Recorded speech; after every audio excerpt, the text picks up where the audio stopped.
দাড়ি পাকা মুরব্বী বাবারা রেডি আছেন তো? আপনারাও কিন্তু বিবাহিতদের সিরিয়ালে আছেন, যদিও না বিয়ে করতে পারবেন আর, কিন্তু সিরিয়াল তো। মুরব্বী মানুষ, সিনিয়র আপনারা, একটু গলাটা ছাড়া দেন। এবার ঠিক আছে তাহলে না? লিল্লাহি তাকবীর।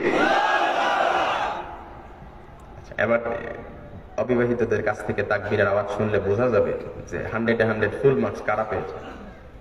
নাম্বারের দিক থেকে আগায় কাটা এটা বোঝা যাবে পরে। এখন অবিবাহিতরা তাকবীর দিবে, লিল্লাহি তাকবীর।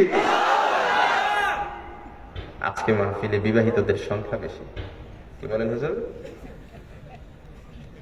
আলহামদুলিল্লাহ পড়েন। তবে দুঃখ আর পরিতাপের বিষয়, আমি যুবক ছেলেদেরকে বেশি দেখছি না। আমি দেখছি যে বেশিরভাগই বৃদ্ধ বাবারা। যুবক ছেলে নাই নাকি আপনাদের এলাকায়? আছে নাকি? না মুষ্টিমেয় কয়েকজন লোক? আপনাদের এলাকায় অল্প কয়েকজন লোক, না আরো আছে?